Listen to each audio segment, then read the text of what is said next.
ဒီ AI နဲ့လုပ်လို့ရတဲ့ sound effect ညာမျိုးတွေမှာပို့ပြီးအသုံးပြုလဲဆိုရင်ဒါကိုယ့်ရဲ့ဗီဒီယိုမှာဟာတာတို့အာမီဒိတ်တို့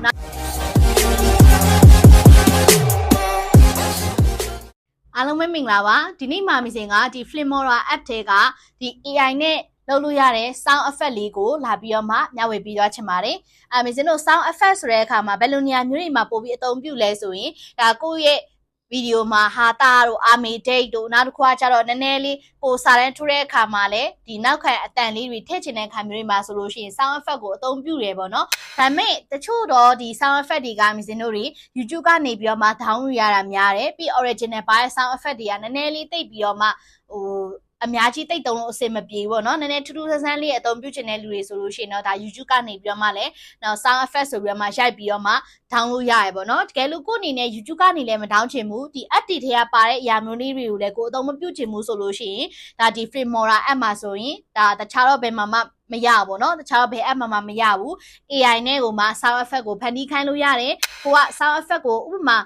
ခွက်ကြတဲ့အတန်လိုချင်တယ်ဆိုလို့ရှိရင်ဒါကွာစာလေးရေးလိုက်ရုံနဲ့ဒါသူ sound effect လေးကိုဖန်တီးပေးတယ်ပေါ့ဒါပေမဲ့ကို့အနေနဲ့အင်္ဂလိပ်လိုတော့ရေးတတ်ဖို့လိုတယ်အင်္ဂလိပ်လိုမရေးတတ်ဘူးဆိုလို့ရှိရင်တော့မစင်တို့တွေကဒီ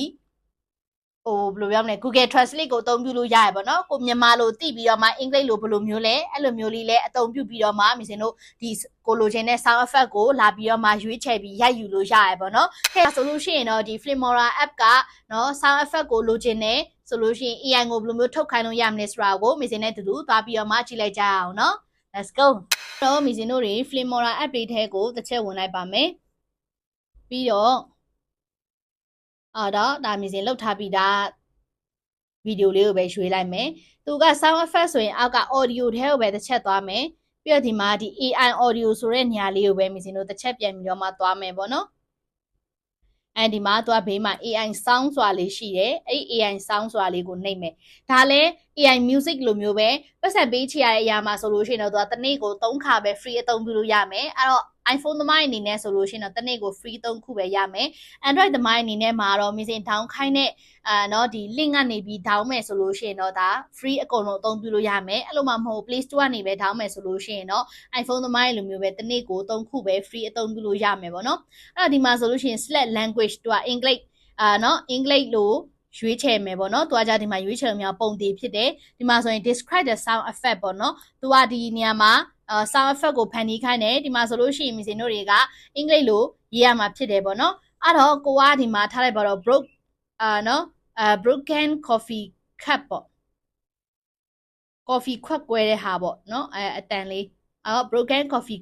cup ဆိုပြီးတော့မှမစင်ကရိုက်လိုက်တယ်ပြီးတော့ဒီမှာ generate ဆိုတာလေးကိုနှိပ်လိုက်မယ်ဒီမှာသူ generate နှိပ်ပြီးတော့မှဖြစ်သွားပြီပေါ့နော်နားထောင်ကြည့်ရအောင်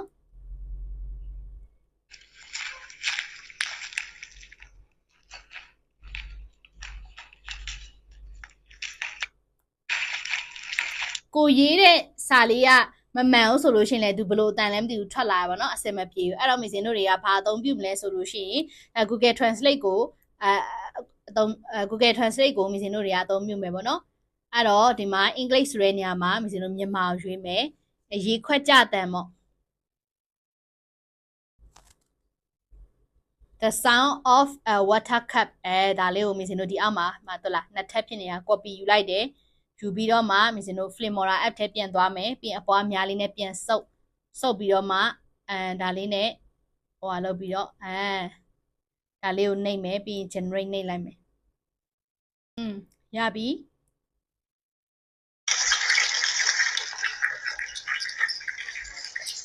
ဒါရေတန်ပေါ့ရေတက်လုံးပုံစံလိုမျိုးအဲ့တော့ကိုကဘယ်လိုပုံစံလိုချင်လဲကိုအင်္ဂလိပ်လိုရိုက်မတတ်ဘူးဆိုရင် Google Translate ကိုအသုံးပြုပြီးတော့မှလည်းမစင်တို့တွေ